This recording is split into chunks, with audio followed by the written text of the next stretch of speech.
The Crit Show contains elements of horror, fantasy violence, and adult language. Content warnings can be found in the episode description.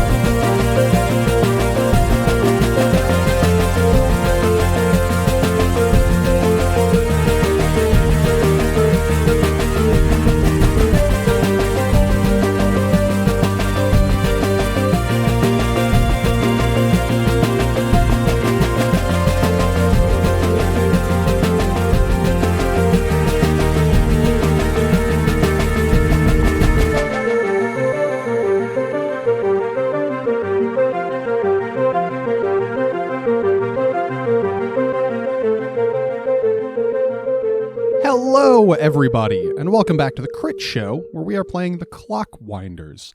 On the subject of clocks, I have an inquiry for my friends around the table here.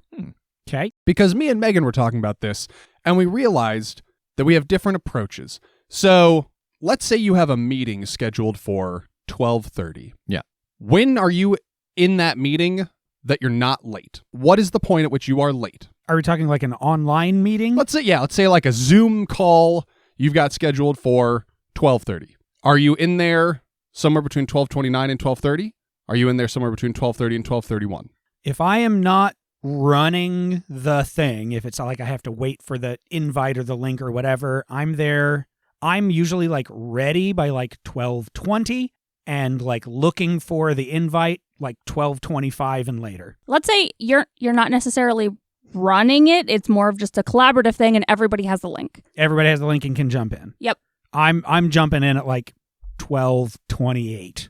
Yeah, like if for me any scheduled thing is not an arrival time, it is I am ready to do the thing we are here to do. So if I have to sit down and get my ship prepped or whatever, that doesn't count in the 12:30 to 12:35. Like I do those things before 12:30 so that 12:30 I'm ready to roll. Does that apply broadly to like anything that has a deadline? Anything that, like a doctor's appointment, or if you had to submit an assignment or whatever? Like, is it by the moment the second hand hits that time on the clock, or do you have the minute that it's due, like as wiggle room? Like, oh, it's due at 12:30. I've got from 12:30 and 0 seconds to 12:30 and 59 seconds.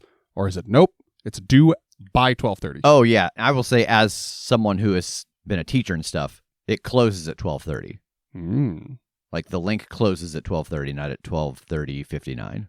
So, I'm with you guys. Because, yeah, if the deadline is 12:30, 12:30:01 is late.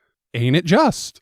Megan is very much of the opinion that if something starts at 12:30, yeah, you've got the minute of 12:30, like... Yeah, I know. I've worked with her for a couple of years. that's your zone. I'm aware of this. But what brought this up the other day? We went out for lunch and I had a meeting at, say 12:30. Yeah. And we pull into the garage and it hits 12:30 and Jake's like, "Oh no, you're late." And I'm like, "Oh, I've got 60 seconds to get in the room. It's fine." And I was like, this is something we've never talked about before. But I feel like it really explains a difference between the two of us. No, because I don't think that applies to every appointment. Like, if I'm going to a doctor's appointment, I want to be 15 minutes early. But I think part of it is just work, especially in a field where we're having back-to-back meetings all the time. It is not unreasonable to expect somebody's meeting is going to go until, right until that meeting starts. And so you kind of have that. You are expected at a time, and that window is 30 seconds or 60 seconds. So you have that time from 12:30, but if it hits 12:31, yeah, technically that's a minute late. But you've got that minute to kind of like put on your work face and like be ready to go. Enter, like in that 60 seconds, people start joining the call and they filter in over those 60 seconds. Here's what I'm thinking, Rev. Yeah. Correct me if I'm wrong here. I think Rev and I in particular are used to things like the 2-minute bell before the lights go up and the actors walk on stage. Yeah. That time is when the thing starts, and anyone that isn't there is late for the show. Like, so if the show curtain at 12:30, the curtain goes up at 12:30 and the thing is happening. If you miss 59 seconds of that, you've missed 59 seconds of acting. Well, right, but that's what I'm saying. Like, the audience expectation of when the show starts is different from your expectation of when to be there. Sure. What I just mean is I think that's our mindset of like a lot of things, just because we're, our informative years of a professional environment is just that. Yeah. So that just sort of has blanketed to everything, whether it's a situation like yours where the people you work with and how they're going to do it anyway, and so you can adapt with that and work with that, and that is completely normal.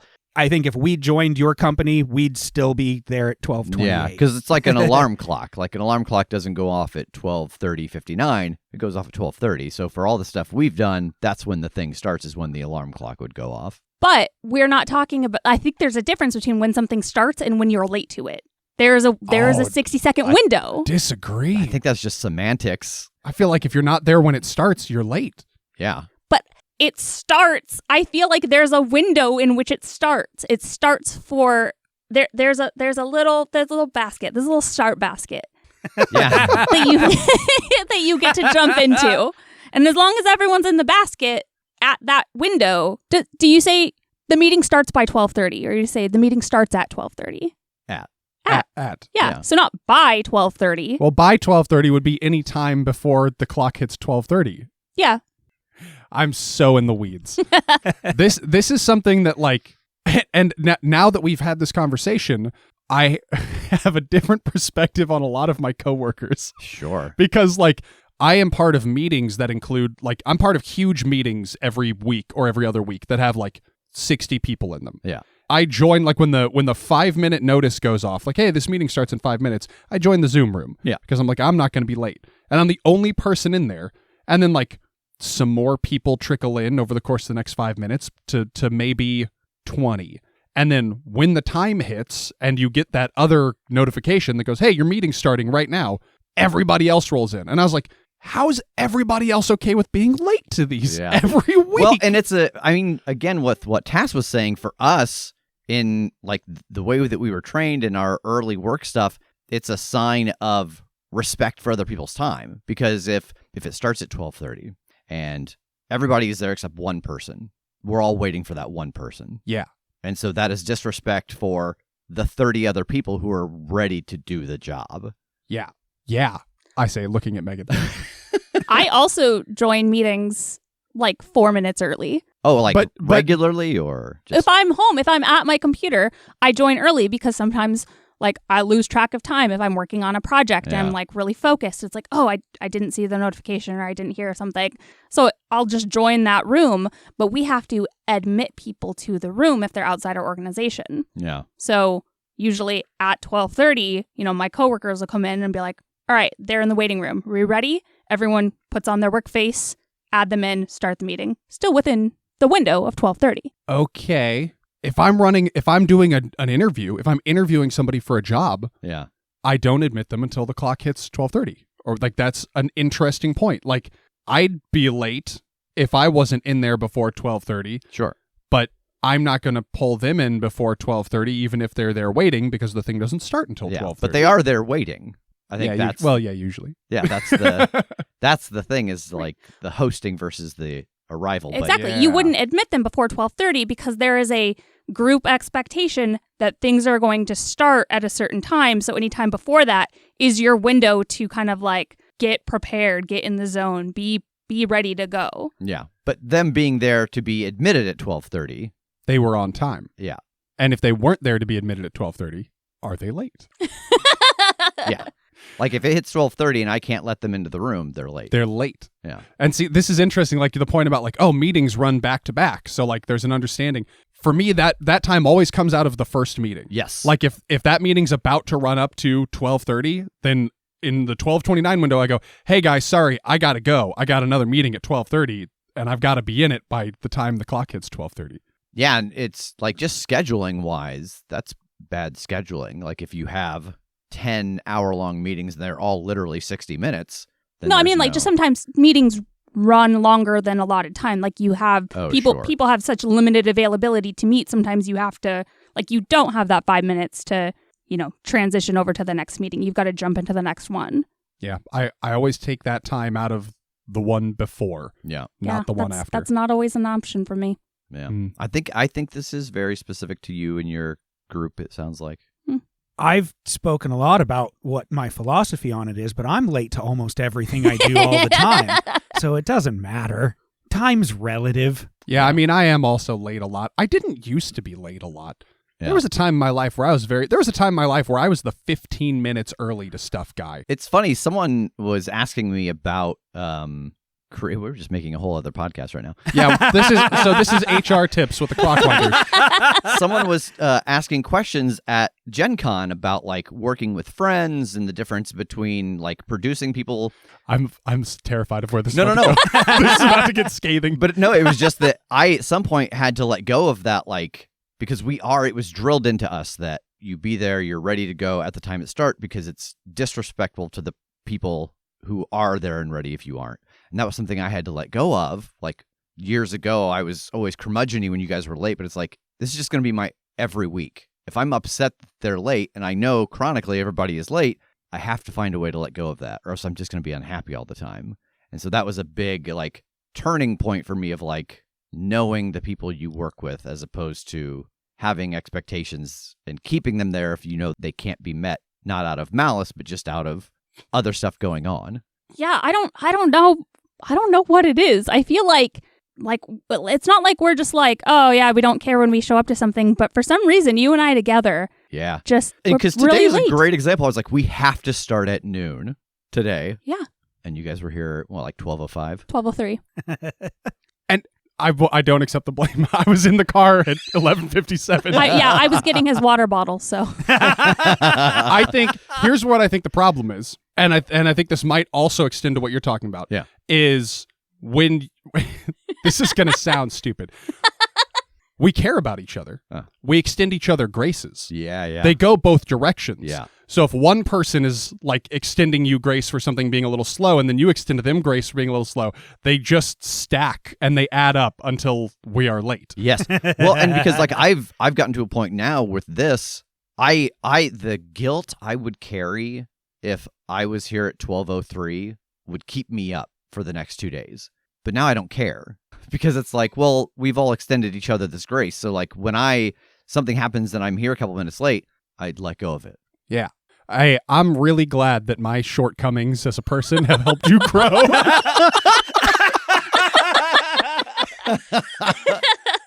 Oh, shit.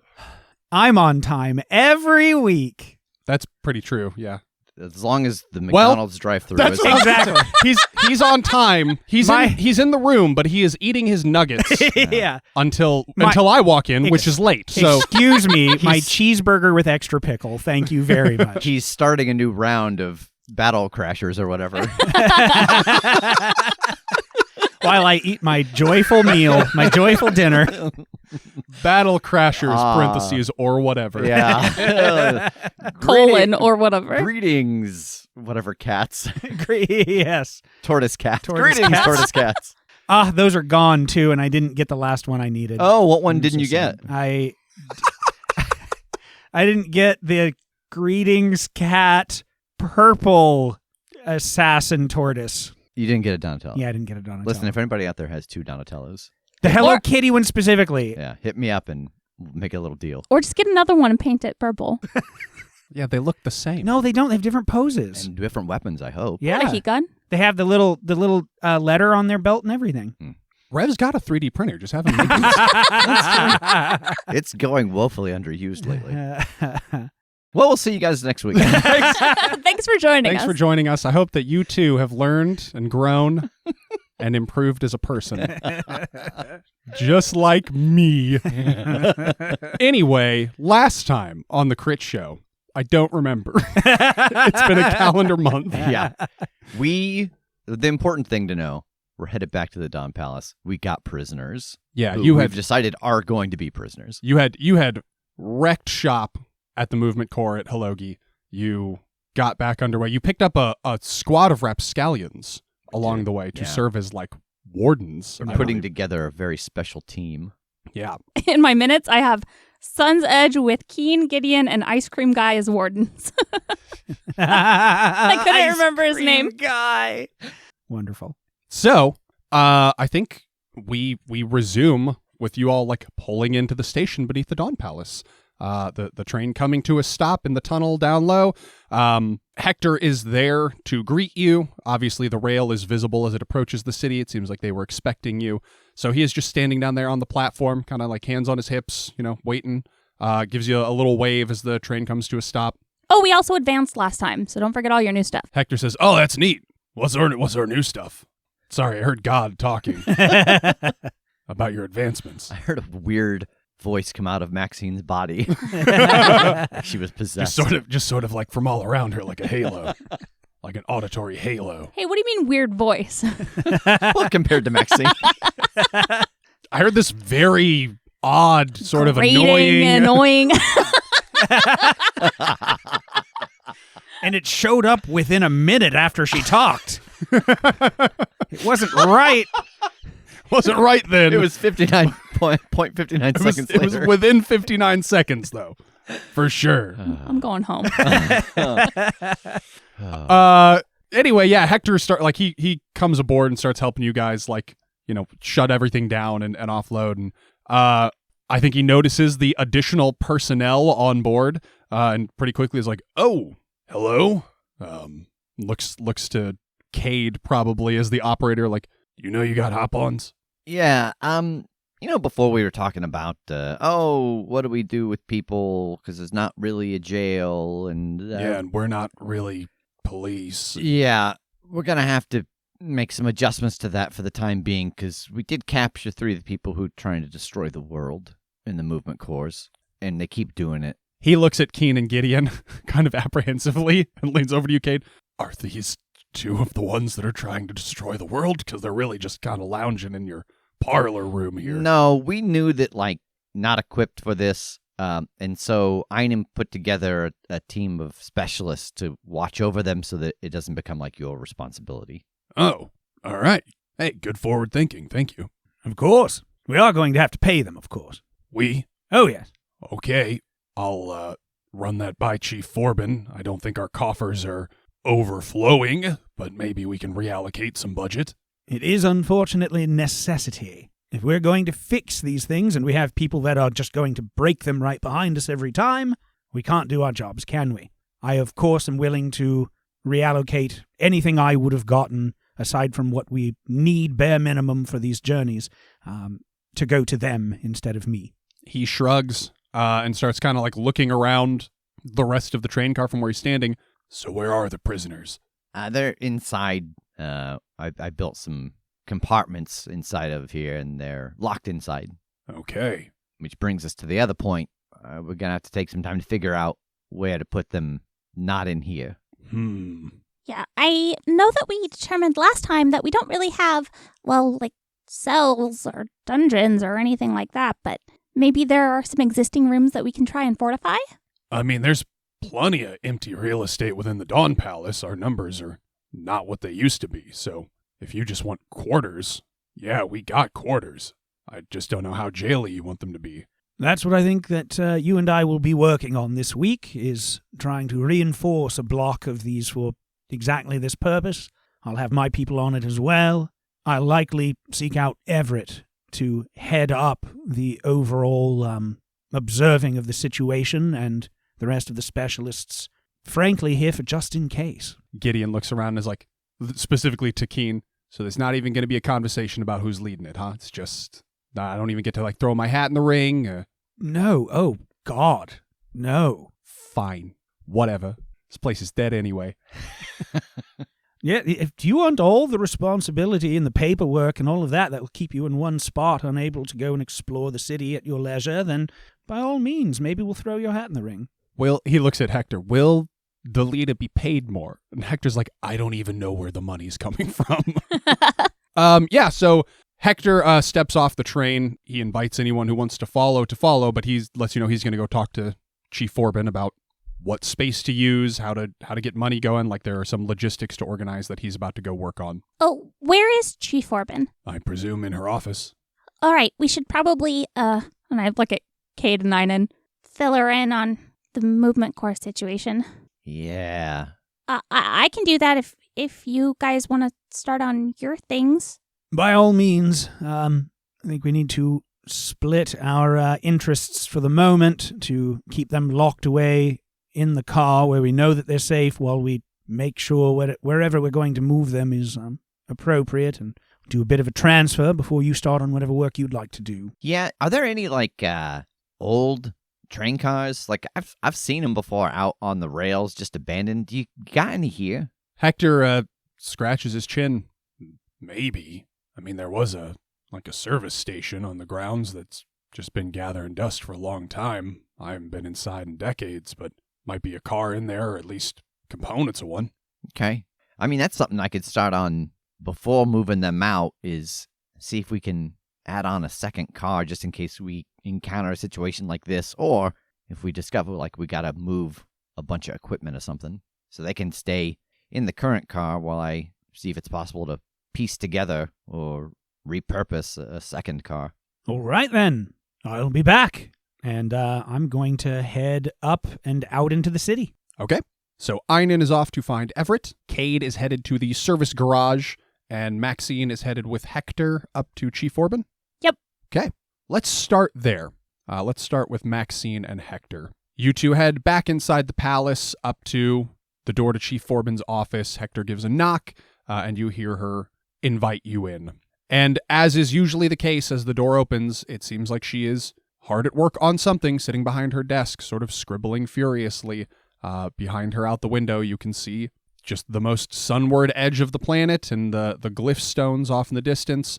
But she looks up and seems pleased to see you. She sets down her writing utensil and stands to come shake your hand. Welcome back. How did this one go? Thank you. It's nice to be back. Well, it went okay, kind of. Not completely, but mostly. That doesn't inspire confidence. Yeah. Okay, well, I mean, I've got bad news, but I also have good news. Okay. Do I get to pick which one comes first? No. So, we went to the Halogi Forges, and that ended up working out great. There are some salamanders there who had sort of a trial maze that we had to make our way through, but with their help, we got the movement core fixed, and it seems like they're going to be able to continue on with the forges, and we'll try to send some artisans to work with them. Unfortunately, in the nearby town, we did encounter, another ether magician who was trying to sabotage our efforts, and we were able to stop her, but we weren't able to actually stop her from leaving. So we continued on. We made it to Fort Utrecht.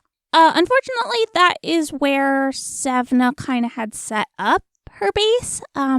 We went on a zip line and fought some wraiths, and, well, that one didn't really go according to plan. Wait, Sevna, you left with her. I thought you were just dumping her somewhere. How was she at her base?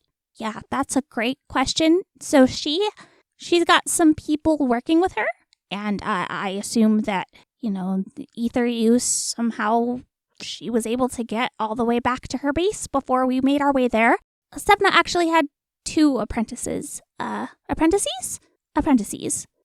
the town near the forges, and they were with her at the fort. We were able to subdue them, so that's great. But she had been dismantling the movement core there. How severely? Pretty severely, and then we dismantled it even further. I beg your pardon?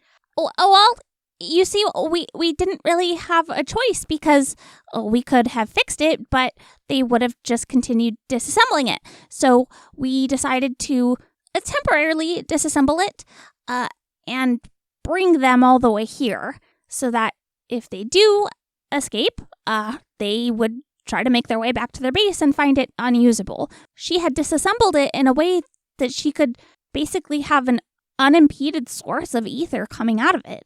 So we just kind of stopped it up. But we have a plan. So that's hopefully going to work out. She just sort of scowls at you for a few pregnant seconds. That's a lot that has happened since the last time we saw each other. Things haven't progressed exactly as expected. Yes, I know, and I'm sorry. Trust me, it was not an easy decision to go against all of our training and purpose, but that's part of why I had Kade do it, so that I could trust that it could be repaired, if possible. Something we learned, though, is that there are more movement cores. Well, yeah, I mean, you've already fixed like a handful of them. No, beyond the 6 that we know of, there are more in the Burntlands and into the Frost Sea. It has something to do with whatever the original function of the movement cores was. There was a necessity for more of them.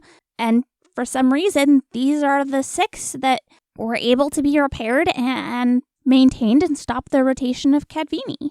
Her ears sort of perk up at like this concept of there being more out there. How do you know this? Kade did some investigating and was able to determine that made the most sense. And he also determined that 6 of them are needed to stop the rotation, yes, but it doesn't necessarily matter which 6 of them. So even if we're not able to repair the Fort Utrecht movement core, if we can find another one, we should still be good. Okay, so is that the plan? I thought you were just saying the plan was to go back and repair the one at Utrecht. You said that specifically Kade broke it so he could fix it. Yes, and I think ultimately that is the plan. But we still have the ones in Carcadia and Cloudgate, and to be honest, there's so little information that we have on Cloudgate Mountains, I'm not sure it makes sense to go back and fix the one at Fort Utrecht right now. I think we need to get through Carcadia and see what we can learn, and honestly, I'd love to try and see if we can find one of these off-grid ones. If we're able to, it opens up a lot of possibilities, and then we can go back to Fort Utrecht if we need to. It's kind of our safety backup. I don't know, Maxine. I mean, that is unheard of. You're going to venture out into parts of the world that nobody's ventured out into in memory, recorded history. You really think that's doable? I'm not saying that I don't believe in you guys. You are pulling off unbelievable shit regularly, and you've surpassed my expectations in a major way, but this is more than just an impressive feat for a clockwinder. This is an impressive feat for any living being. I understand that, but I also don't think there's a reality in which we can't give it a shot. We have to know if it's possible. At least try. There are too many answers at stake. This has kind of gone beyond fixing the course to stop rotation. Like, of course, that's necessary and very pressing and important, but for the first time as clockwinders, as residents of Kadvini, we have the opportunity to find out why these movement cores were built in the first place. She's sort of like staring off into the middle distance and nodding. I mean, it would be fabulous to know what the point of these was. I can't say I don't want to know the history. I mean, this goes beyond history. If we know what they were used for, it could potentially improve our future. Okay. Well, for right now, what do you need from me? Well, right now, Einon is figuring out a way to set up sort of a containment unit. Hector goes, jail. Well, I don't want to say it's a jail. It's kind of it's a jail. We've got the 3 ether users that were destroying the movement core at Fort Utrecht, and well, we just kind of need to keep them contained for a while so that we can make some progress and get some answers. I've got an idea for how to deal with them eventually, but well, I need to do some more research. Kade is making some improvements to the trade car, and I have a few things that I need to check on. But maybe by the end of the week, I think we're going to be heading to Carcadia. She sighs and like kind of looks at you and like whispers a little bit, even though there's nobody around. You do realize that like we don't really have the authority to hold anybody here, right? Yeah, I realize that, and I'm not thrilled about it, but the alternative is well, all of our work being undone and the planet either freezing or burning up before we can save everyone. So it's just temporary. And honestly, I don't even know if it's going to be able to be done, but... What? Well, just because Well, I don't know what they've got hidden up their sleeves. So we've blindfolded them and tried to limit the ability of their ether use on other people, hypnotism and mind control, all that stuff. But the idea was if they do free themselves, they would want to go back to the place that they know they could tap into ether. And, well, they don't know that we've rendered that useless for them. And it could buy us some time. Are we endangering the city by keeping them here? If you don't know what they're capable of, you're afraid they might still escape. Even beyond the question of, we're not really allowed to keep them, is it reckless of us to try? Unfortunately, I don't think it's a question of endangering the city. I think it's endangering the world for them to have free reign at the moment. Einon has some friends that he has enlisted to help. It's really just a way to try and, put a speed bump in their plans. Again, that's kind of the hope that if they were to get out, the city wouldn't be in danger because they'd be trying to get back to their base. But, you're right. We can't say what they'll do, but that's anyone in the world. She, again, kind of shakes her head in disbelief. Man, you're doing a really good job of putting a lot of things in a perspective that makes all these actions feel okay. I'm not particularly fond of any of them myself, but But they're the lesser of the evils, I get it. I'm with you. All right, well, it seems like we're going to need to do this kind of quietly, so I'll start seeing what I can do about redistributing resources, trying to keep this off the books, and hopefully nobody looks too deep. But I'll get you guys what you need to retrofit part of the palace and keep Einon's friends on board. Great. We'll need to restock on supplies before we head out to Carcadia Freehold again.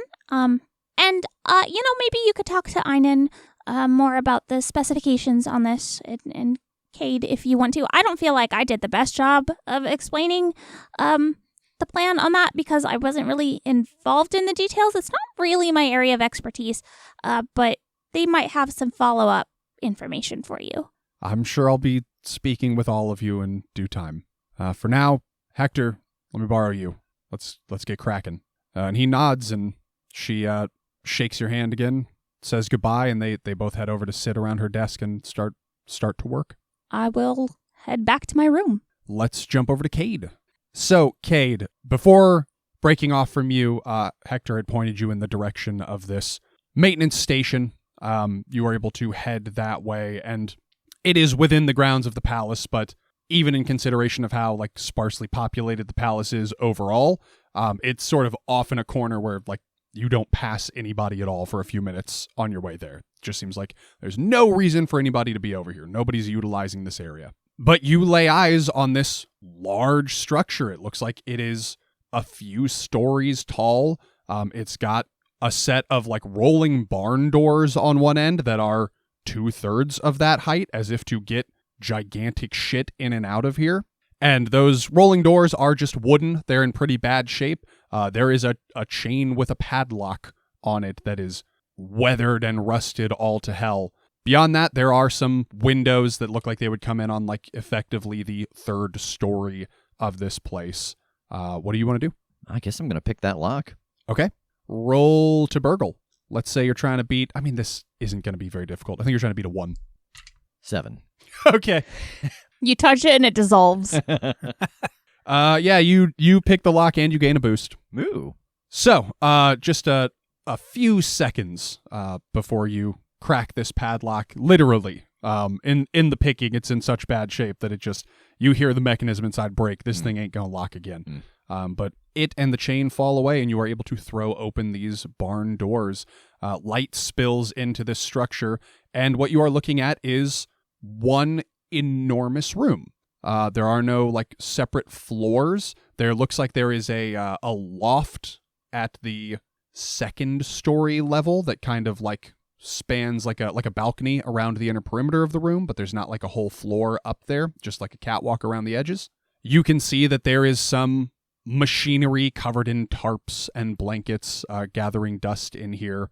There are workbenches that are covered in components that I think you recognize as part of the train, and basically the skeleton of another train car that is currently actually hooked up on chains, lifted up off the ground a bit, elevated as if to be able to work on and under it as needed. All of this stuff looks in better shape than the lock. It has not been exposed to the elements, but it is all pretty old, pretty dusty and grimy, a little bit rusty. It's not in great shape. Smee, can you go check that little attic section up there? I'm going to start taking tarps off and see what we got to work with. So I'm going to go around and start removing the tarps, looking at the pieces. I think that as I'm like pulling these dust covers and stuff off, the first thing I find is a big pile of ads. Ultimately, what I'm looking to do is, find the parts to make a complete second car. And I don't know necessarily the order of importance of them, but the things that I want to do is make a power source, probably underneath the main car, I guess, or it could be this one, since I've got it in the air already, so that if we come across tracks that are unpowered, the train can go on its own accord. Mm-hmm. The other two pieces are something that Kade wants to try. I want to make a second lever, because I still can't get over that sense of I have to be facing the direction we're going. I thought you meant a second lever so we could go left and right. No, I need a lever in this train. I can't be facing backwards when we're driving. And then the other thing, and I feel like this part would be a little more tricky, but I've seen a map, and I've seen like Good. Hey, good for you. but I've seen like the evil villain reveal map that shows the locations, and like we have a sense of the train's tracks. I wonder if I could make a similar map and put the cities on them now, and like tell the train, hey, go to the city, beep, and it would go there and stop. Okay. I think if anyone else were using the rails, that might be challenging. Sure. But assuming that they are as empty as they have been thus far, yeah, I think that makes sense. Those are the things I want to try to do. I think that just fiction-wise, the train car that exists is staying the way that it is. This new one would be built as like all of the other rooms we've had to cramp up, like the facilities, the cooking place, the place where we can sit and talk at a table, where we can all be in a room and not crammed into hallways shouting through rooms, with the ability to add more space if needed. But right now we've added so much space that this would be like usable space for all of us. So I think we're going to run this as a challenge, which is a series of overcome actions to accomplish a few different goals. As far as finding, or I get like collecting the correct parts, I think that's going to be an overcome with resources. I think it'll be a combination of what you can find in here, what you can find about town, like what you can find other places in the Dawn Palace, maybe things you have to make yourself, but I think all of that will roll into a single resources roll. And let me ask you a question real quick. Yeah. Is resources one of the words that could possibly be on my sheet? Yeah, it is. Yeah, it's a it skill. is a skill. Phenomenal. All right, well, that one bodes well. Don't forget, though, that you have a boost from getting in here. Yeah. I feel like both of the other actions would be a crafts. I don't necessarily want to have you make two individual crafts rolls. Mm-hmm. I think maybe one crafts roll, I'm just going to up the difficulty marginally to account for like having to do all of that. Sure. Does it make a difference when you say a crafts roll, like actual crafts or burglary for me? I think still burglary for you, because it's just when you're working on mechanical stuff, right? Okay. And yeah. Both the lever and the self-drive function, I think, fall under that umbrella. Okay. So one big burgle. Yeah. Does it sound amenable to you? Yeah. Okay. I mean, except for that first part, but we'll figure it out. Okay. All right. I've got all this stuff in here.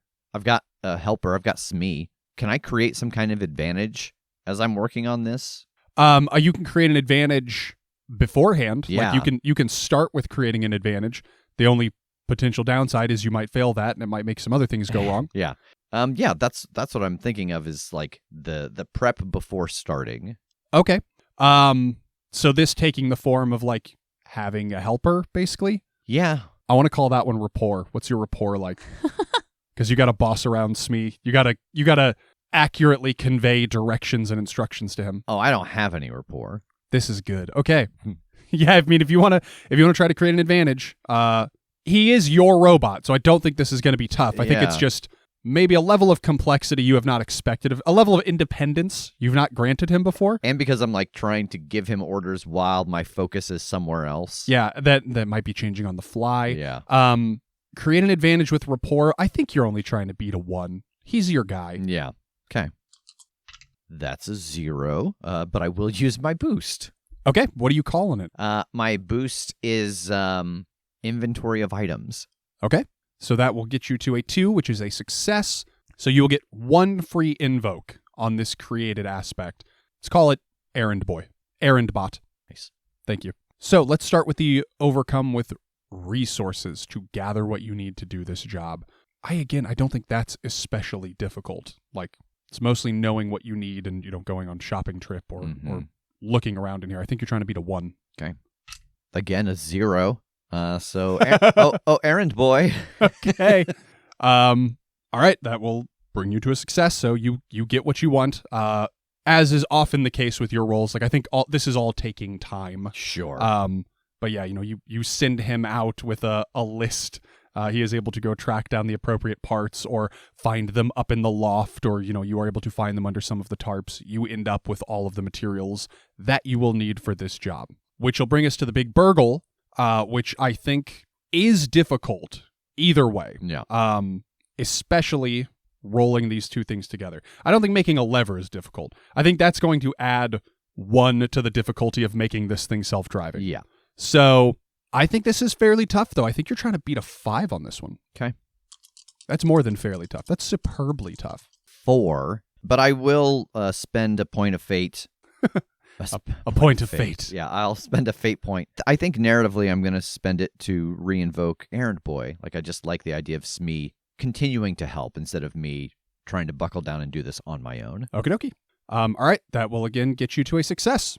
You bear down, you sequester yourself in this workshop. It's going to take some time, a matter of days, but you will knock this task out. Let's jump over to Einon.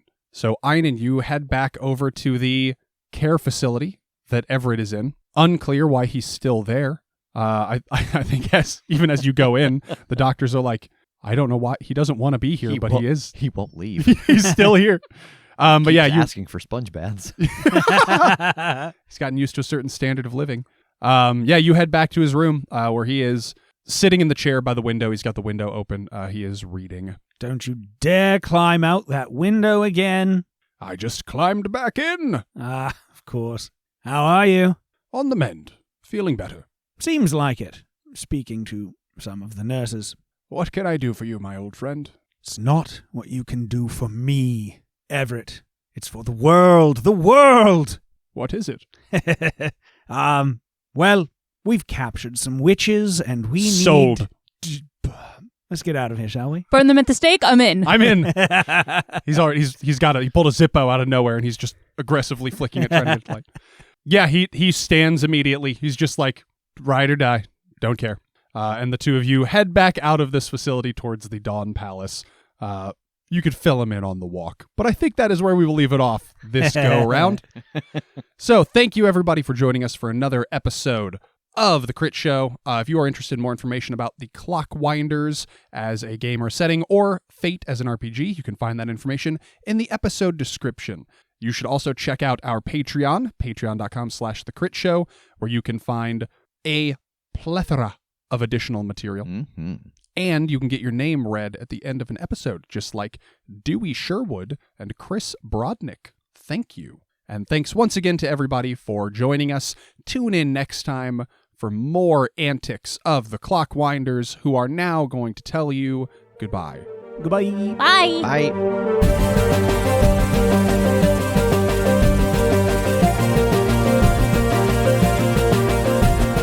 The Crit Show is a Crit Show Studios production, edited and produced by Brandon Wentz, with music by Jake Purley. You can find more information about us at thecritshowpodcast.com. To keep up to date with upcoming live shows, contests, and other special events, follow us at The Crit Show on Facebook, Instagram, and Twitter. For even more weekly content, join us at patreon.com/thecritshow.